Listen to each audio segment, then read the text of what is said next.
Have you ever seen little dots or lines or squiggles floating around in your vision? Or perhaps you've seen that and then you've seen some flashing lights that go along with it.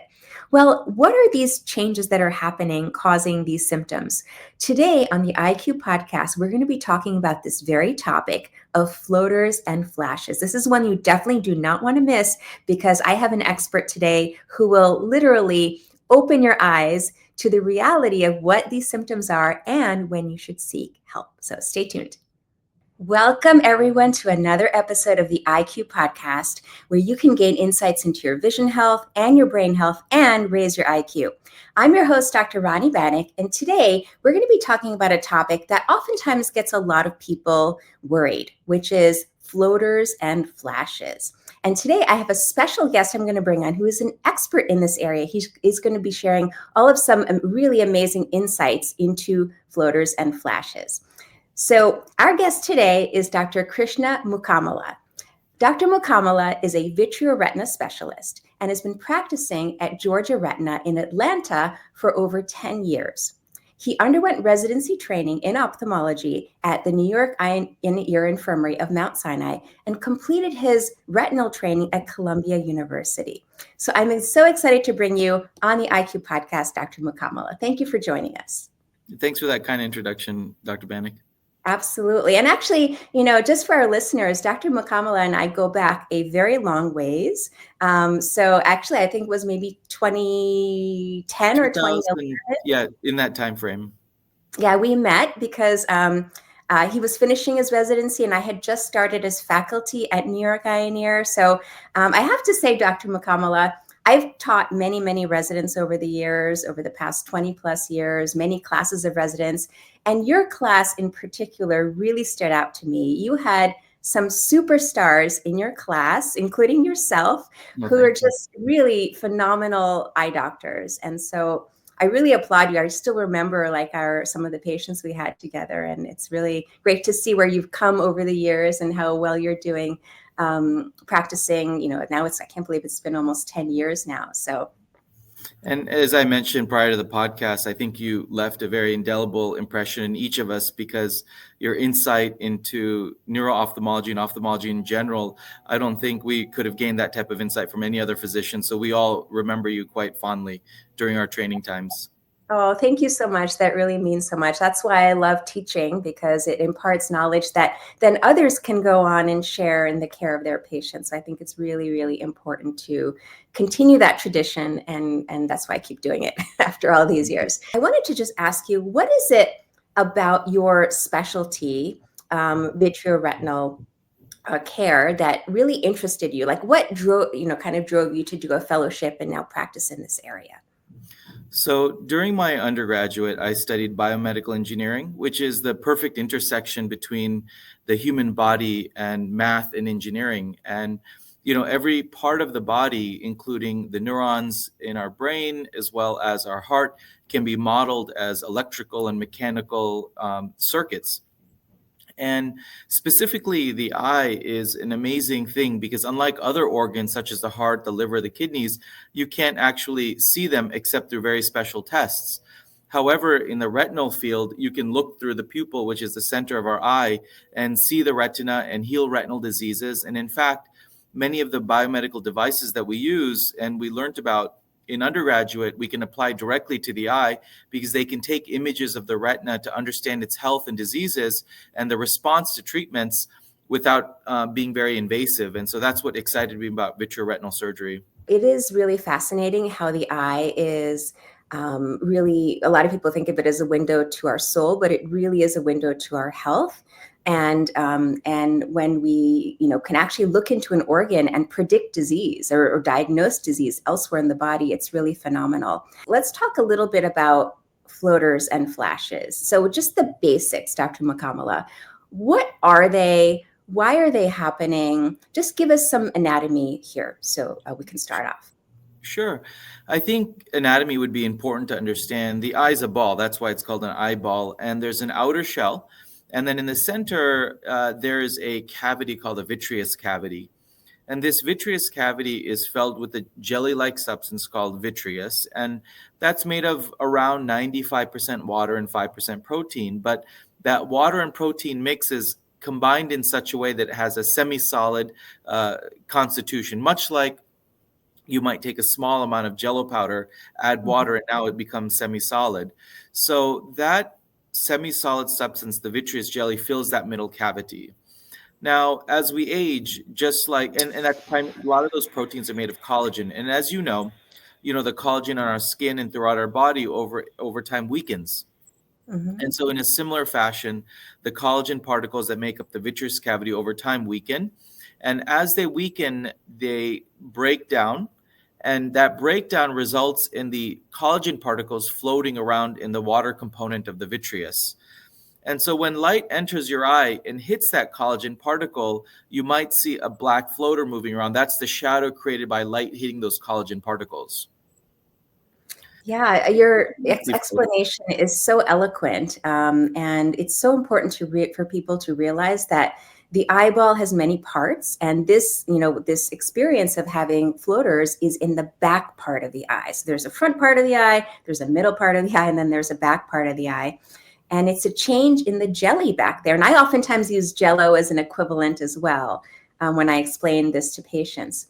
So floaters is that a normal part of aging then? You mentioned as collagen weakens, people may have, see these shadows cast by the floaters. Does it happen to everyone? The short answer is yes. And, through the age of 40, it's very common for everybody to have a few floaters. Let's call it 0 through 10. And most people may see it prominently on brighter days. For example, you might be sitting on a float looking up at the bright sky on a summery day, and you'll see those floaters prominently against the blue background. And so it's very common to see anywhere between 0 to 10 floaters. But when it becomes abnormal is when there's a dramatic rise in the number of floaters. For example, I tell patients that if you experience a 10x increase, for example, your 1 or 2 floaters becomes all of a sudden 50 to 100, that becomes a more concerning symptom. Mm-hmm. And I remember reading somewhere there was a study done where they looked at a population and they surveyed them, and about 70% of those people, I think over 70%, I think over 75% of those people had floaters.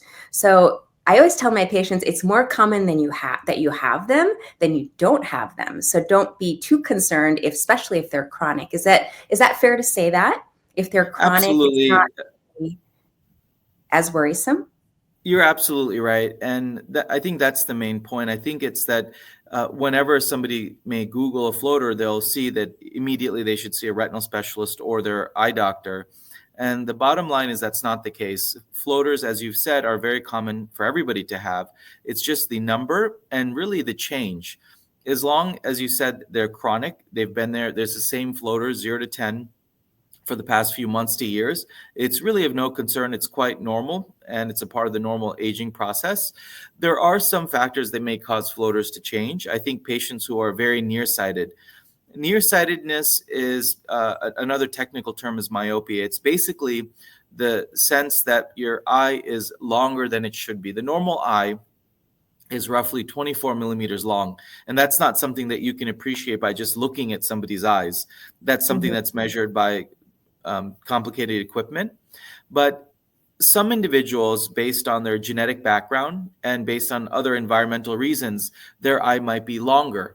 For example, it may be 26 or longer. And what that results in is that the vitreous jelly now has to stretch to fill that longer eye. And so it's more likely to break down at an earlier age. So my patients who are nearsighted tend to experience a dramatic increase in floaters at a younger age. Other risk factors might include trauma. And trauma might be, getting accidentally punched in the face or in the eye, or surgery. Surgery is a form of trauma as Mhm. well. And these days, I see that patients undergo cataract surgery at younger and younger ages, given the advancements in technology. For example, rather than having LASIK, they may have a cataract surgery or a clear lens exchange in order to allow them to have clear distance and near vision. And that is a form of trauma in a sense, and that can Mhm. also precipitate or cause earlier floater formation. So these are some risk factors that cause to happen earlier, but no matter what, as you mentioned, having the same stable floaters over a long period of time is not a concerning symptom that requires medical attention. Yeah, just to go back to what you were saying earlier, people who are nearsighted experience floaters perhaps at a younger age. I can think back to when I was 5 years old. I saw my first floater, and I remember asking my mom, like, "Mom, is there a fly in the room? I can see something moving around." And she didn't know what it was, but she said, "No, there's nothing in the room." But now that thinking back to that time, I was probably developing the very earliest stages of myopia at the age of 5, and I started to see floaters. And gradually, I wanted to ask you this as well.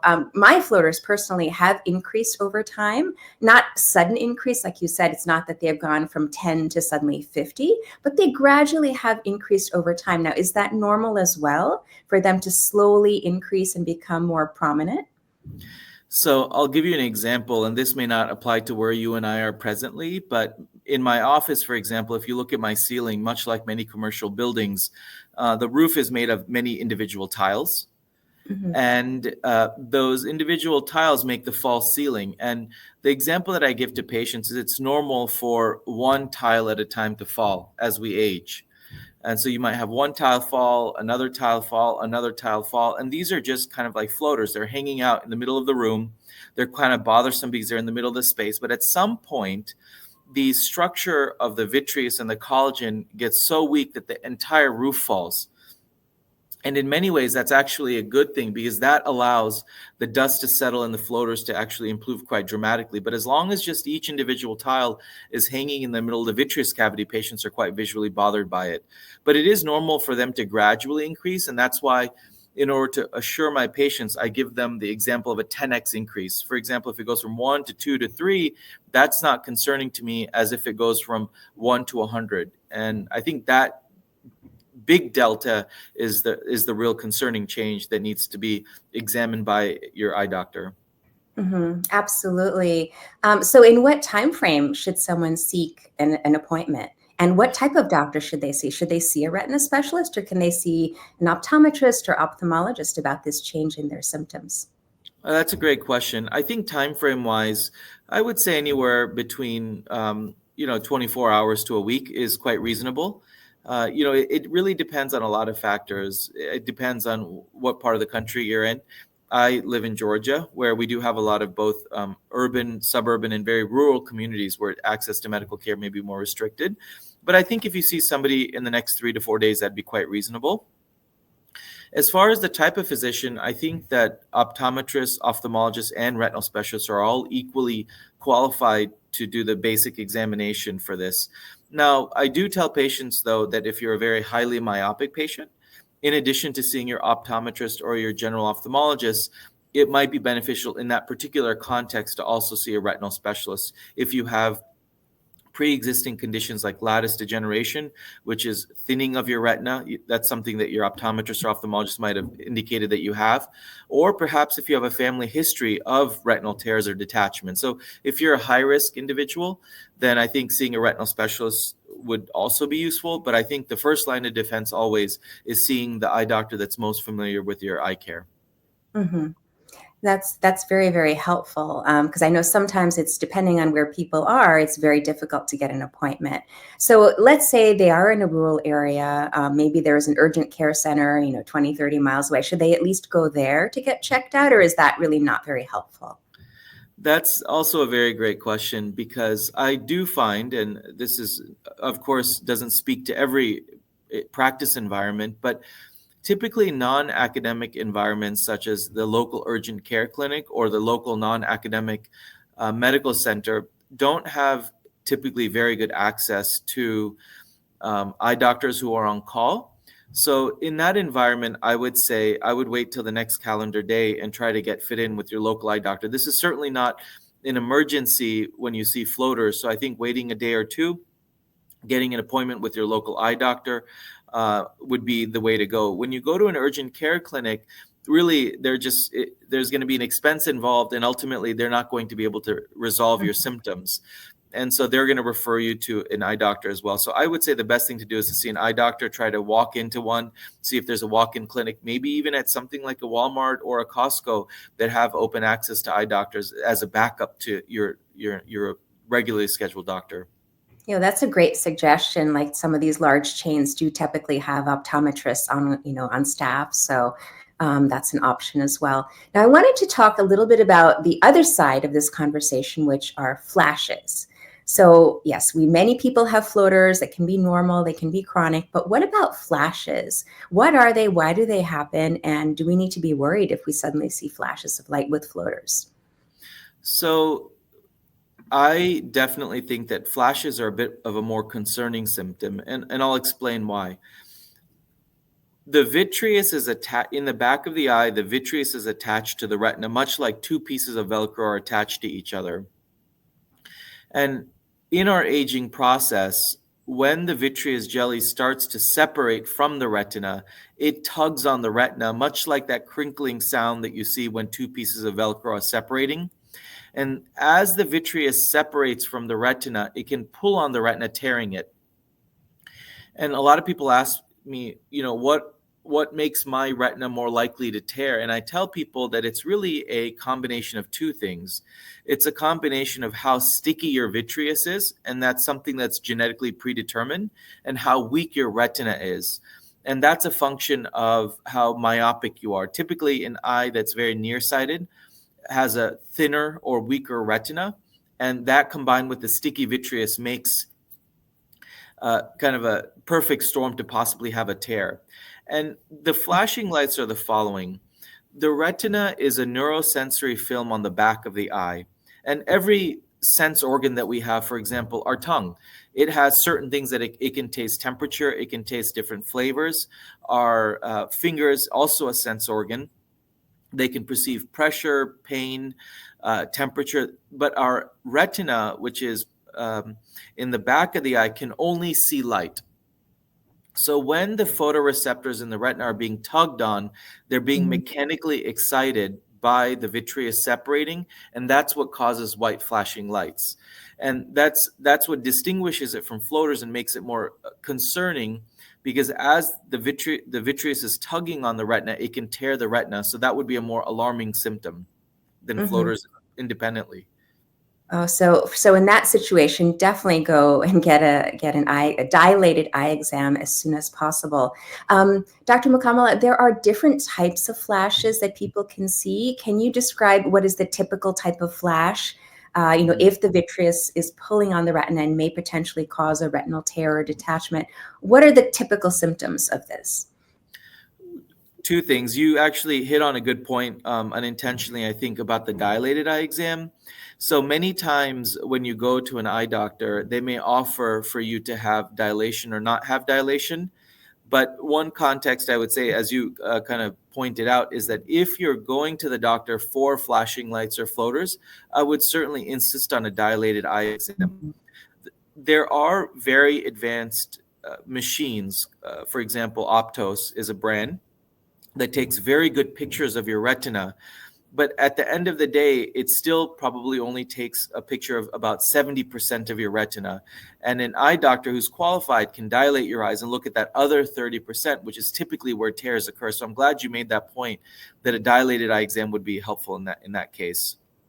Yeah, I All right. know some people think of it as an inconvenience. They're blurry for a while, they have light sensitivity, it's very bright outside, but it is really essential to get that dilation. And yes, we have wonderful machines, as you mentioned, that can take photographs of the back of the eye, but there is no substitute for a real human checking your retina, right? For this That's particular right. type of instance.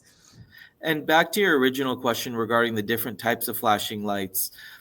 As a neuro-ophthalmologist, you may deal with something very often called an ocular migraine. And generally speaking, when individuals talk about flashing lights, I'm often differentiating between lights seen in ocular migraine versus flashing lights seen in this context. And the flashing lights seen in the context of a retinal issue are very specific. They're at Mhm. the peripheral part of your vision, at the very edge of your vision. It doesn't matter if it's at the top, bottom, left, or right. And they're specifically white. And that is in distinction to symptoms seen in an ocular migraine, where those colors may be flashing lights of different colors.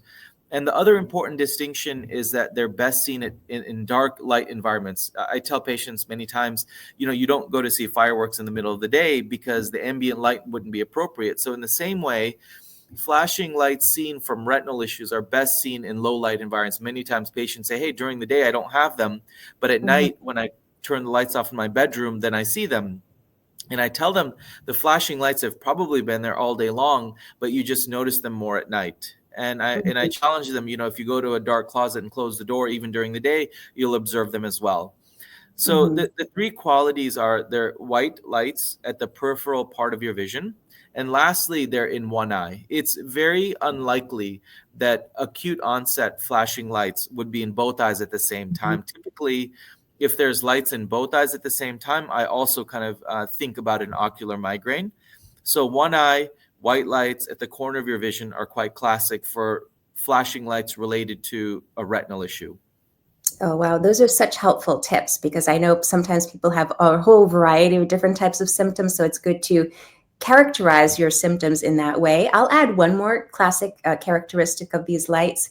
So in contrast to, again, the migraine aura, which some people see, which are zigzag flashing lights, migraine aura lasts minutes versus these types of lights. Now, correct me if I'm wrong, but they tend to last seconds or fractions of a second. Is that safe to say that, or true to say Yeah, that?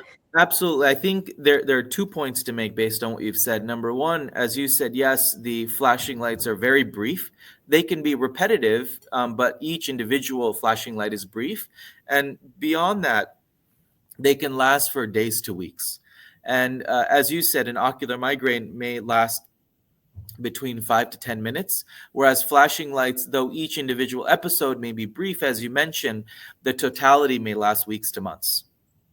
Oh, that thank you for clarifying that. So next, I'm going to ask you this question because I'm sure patients ask you this all the time. Okay, doc, so now I have these floaters. They're so annoying. How can I get rid of them?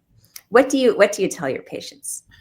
So I tell them 2 things. First of all, you know, again, there are 2 types of floaters. There are the floaters that perhaps you and I have, anywhere between 0 to 10, and it's very common to have those floaters. In that context, I tell patients, for the most part, you have to live with it. It sounds somewhat uh, not compassionate, but in my opinion, it's the best approach. And the reason I say that is because there are very few solutions for floaters.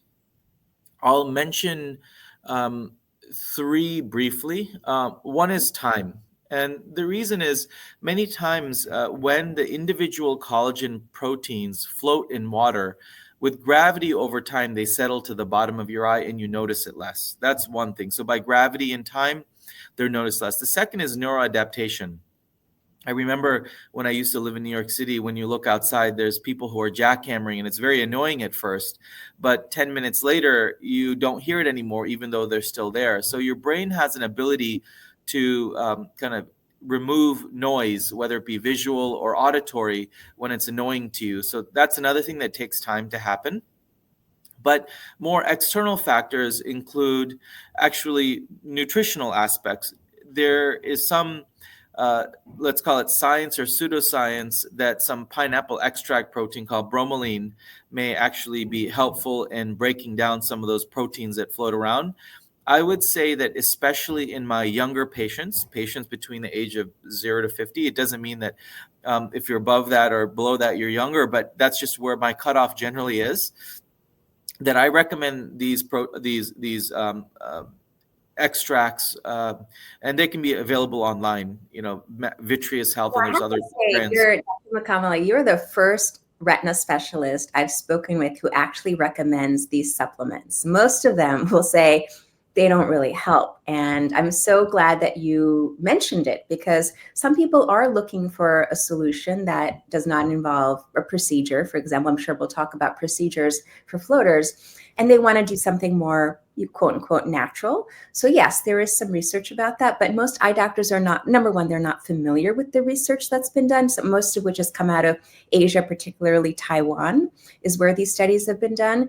And then secondly, most of them, even though they may be aware of the studies, may not recommend it to their patients. So I'm glad that you shared that because I know a lot of people ask about it. They Google and they learn about bromelain and should they take it or not. That's a common Mhm. question. And I'll explain to you kind of why it is, and it leads into steps down the road.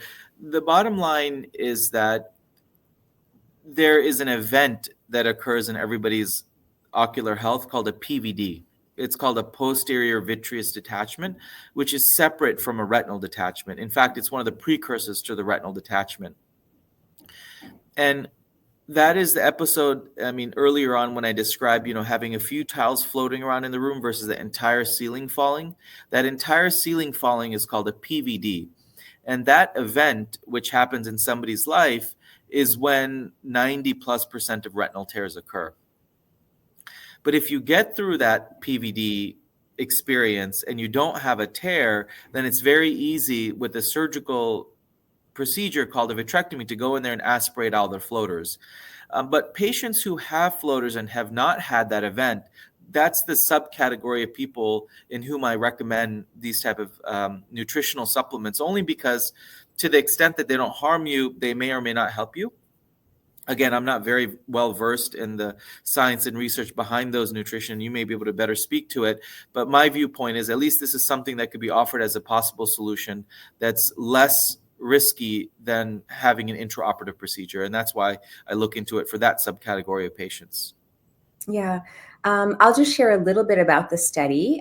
It was a small study, and it was a prospective study done in Taiwan where they took patients who had floaters, and they had half of them, the test group, have pineapple every day, about half a cup of pineapple every day for 3 months.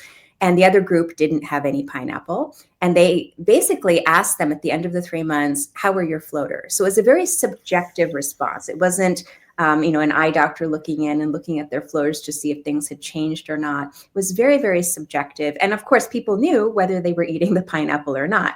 Either you're eating it or not. There's no way to blind that. And ideally, we'd like to do a double-blind prospective study, but there was just no way to do that. So it was, again, a small cohort. I believe 20 or 25 to 30 people. Don't quote me on those numbers, but it was a really small cohort. And the investigators said, yes, we saw some subjective improvement, but we need to do more research. And that's kind of where this all came from about bromelain, which is an enzyme that is made by certain plants. It's found in pineapple, not only in the fruit of the pineapple, but also in the outside covering the skin of the pineapple is actually where it's highest.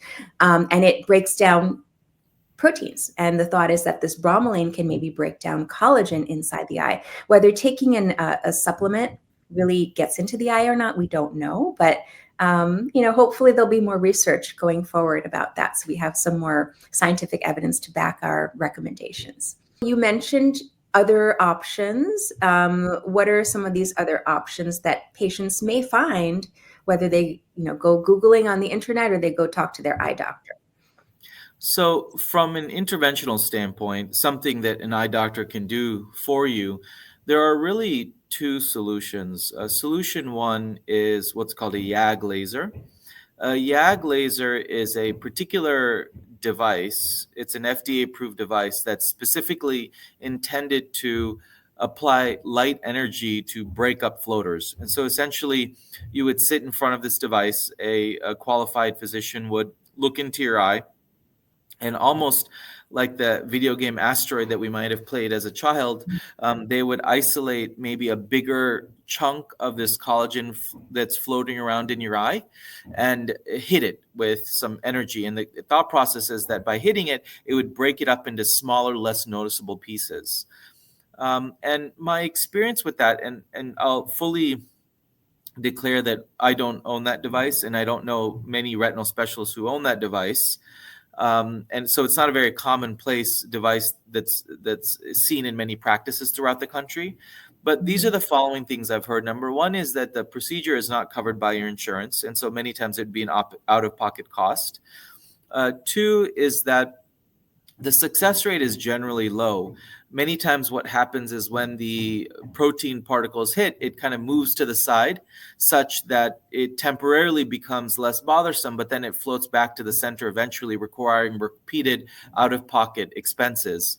Additionally, as you can imagine, kind of blasting the vitreous cavity with bursts of heat energy can cause the vitreous jelly to move around and actually can induce retinal tears and other issues. And so it carries that risk.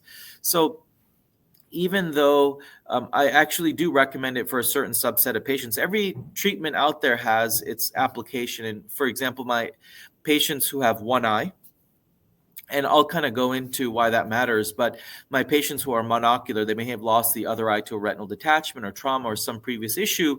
I always advise that they try something like this first prior to opting for surgery, because I think it's probably lower risk than a surgical procedure is, and it's a good first attempt at improving their floaters.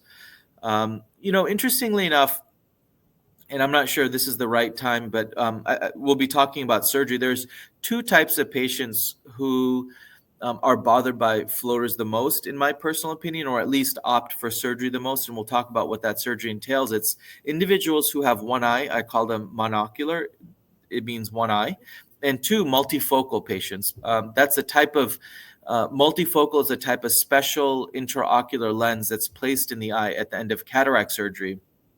And what I found is if you have two eyes, your brain can compensate with both of the eyes in such a way that it can move the floaters out of the way to see pretty clearly. But if you just have one eye, those floaters remain quite bothersome visually, and such a patient tends to want to have something done. And for them, this laser is a good option. I wanted to go back to what you said about how this laser works. There is one doctor on YouTube, and I believe he's a retina specialist, but he calls himself the floaters doctor, and he recommends this YAG laser. And what he claims is that the laser, the heat from the laser, vaporizes the floaters or the collagen. Is that correct? Because you mentioned earlier that the heat from the laser breaks a larger floater into smaller floaters, which was my understanding. But what are your thoughts about this vaporization kind of method or model? So, I mean, just from a basic scientific standpoint, all something that's matter can't be changed into not matter. And so the bottom line is that what by vaporization, I think what the physician is referring to is, I think it's a non-scientific term, basically indicating that this larger chunk of protein is being vaporized into smaller pieces that are less visually bothersome, but it can't be vaporized into a different matter such as liquid or gas or something else. So he may just be using the term in a casual or non-scientific fashion, but I don't think anything's being vaporized. It's simply being hit such that it's broken into smaller, less visible pieces, and hoping that it moves out of the visual axis. I think that's the kind of, one of the interesting things is that, and I'll give you another kind of thought process on why I am not a big believer in this laser. There are three types of floaters, and not having any of them, I can't describe it, but I see so many patients every day who tell me about them. So I'll put them into three categories. There's one type of floater, which is small dots. Those dots, patients say they zip across your vision, and they tend not to be very visually or functionally bothersome. The second type of floater is a amoeba or filament type floater. It's typically longer, and it moves across your vision like a particle of dust might move across your vision. Again, bothersome, but not, you can live with them. The third type of floater is almost a film type floater. And the way patients describe them to me is, imagine taking a little sheet of saran wrap from your kitchen and float that saran wrap across your vision. That to me is the most bothersome type of floater. And an example that I give to patients is clouds. When you look at the sky, there are different types of clouds. Sometimes you see a singular cloud floating across your vision. Sometimes you see a big clump of clouds floating across your vision. But on a cloudy day, you see a whole sheet of clouds floating across your vision. But that doesn't change the bottom line, which is that they're all clouds. And the type of clouds or the type of floaters that are the most bothersome are the sheet-like clouds. And those are the ones that typically proceed to requesting surgery. And it's my belief that when you have that sheet type of cloud, the mass of protein that's floating around is too large to be vaporized or broken down by that laser. And that's why I think most patients don't have tremendous success with that approach. And that's why I don't own that machine or use that machine or promote it. Thank you for that. And I love how you explain things in real practical terms, because, the difference between a dot versus a line or a squiggle versus a whole sheet of floaters kind of moving across your vision, it could really affect people in very different ways. So we are just about at the end of today's episode, but I did want to have you just share a little bit about the surgery that you mentioned a few times, this vitrectomy surgery. How is it done, and what's the success rate for floaters? Sure. I think it's a very important discussion to have because most of the patients who come in to see me say, "Hey, I went to one physician and they told me this is a very dangerous surgery to have my floaters removed." And the answer is, in my opinion, it's not. I perform the surgery on a very routine basis. It's not that it shouldn't be taken seriously and you shouldn't have a consent and understand all the risk benefits and alternatives, but it's a very safe procedure in my hand. So from a basic level, the name of the procedure is called a pars plana vitrectomy, and it's exactly the same procedure that you would undergo for many other serious retinal conditions, such as a retinal detachment. And the procedure, from an anesthetic perspective, is performed under local anesthesia. Typically, you would have an IV in your arm, and you'd be given a sedative medicine, and your eye would be numb, the eye that has the problem at hand. The body would be draped, everything but the eye that's operated on, and the surgeon would place three very small needles into your eye. This is not something you're feeling, but we're just describing to the audience what's actually going on. So through these very small needles, the floaters are aspirated out much like a vacuum. And so all the floaters are removed. And I would say I would tell patients roughly about 95%. We don't remove 100% simply because getting very close to the retina is unnecessary in this case. I tell people that 90% removal of floaters will result in 99% happiness. Mhm. So we do as much floater removal as necessary to create happiness without having any risk to the retina. And that's our overall goal. So in essence, after we aspirate all these protein and collagen particles, at the end, some surgeons are done with the procedure. I oftentimes leave the eye with an air bubble. And the air bubble is something that allows the eye to heal and protects the wound so you don't have to place any sutures in it and reduces the risk of infection. And you have a patch on your eye, you go home, and the next day, depending on whether you have air or not, you have vision. If you have an air bubble, you can't see for about a week, and if you don't have an air bubble, you can see pretty clearly the next day. And as you heal over that next week, the air bubble gets reabsorbed, and I tell patients about a week in, you'll be 90% happy, and 2 weeks in, you'll be 99% happy. And you may ask, well, why is it that you've removed the floaters and there's still kind of a difference? It's because there's very small, fine particulate matter that remains, and over the following week or 2 weeks, that last kind of 5 to 10% settles at the bottom of the eye and you don't see it. And I will tell you that as a retina surgeon, we handle people's traumas, retinal detachments, brings people vision back from the brink. And across the board, my happiest patients in my clinic are my patients who've undergone a vitrectomy for floaters. And I've always wondered why that is. And I think it's because these are individuals who can see well. They have 20/20 vision or something along those lines. And this subjectively bothers them quite a bit. And by removing those floaters, they can see the full potential of that 20/20 vision. And so across the board, my floater patients are all my happiest. Now, you hit upon a point, many people feel this is a dangerous procedure, and that may have been the case, 10, 20 years ago when the instrumentation was larger. But now our instruments are very, very tiny, so tiny that when they're removed, no sutures even have to be placed to close those wounds. So it's a very low risk procedure. There is obviously a risk for infection. It's very low, one in several thousand. In fact, it may be on par or lower than cataract surgery, which is a very common and safe procedure. There's a risk of retinal tears and retinal detachments, which we examine the eye very thoroughly, both during and after the surgery for weeks to months after, to ensure that that doesn't happen. But overall, I find it to be a very safe procedure, and in my hands and in the hands of many of the retinal colleagues I'm sure you'll have in New York, is performed safely and has very high and good outcomes. Well, thank you for such a comprehensive explanation, because I know a lot of people wonder, what about surgery? And immediately they get dismissed like, oh, it's too risky. But what I'm hearing from you is that in the right hands, someone who's had quite a bit of experience doing this type of procedure, it's a fairly safe procedure with excellent outcomes. I know a lot of my patients ask, well, if you remove the jelly in the back of the eye, remove the floaters and the proteins, what happens? Doesn't the eye just collapse? So Sure. how do you explain that to patients? What happens afterwards?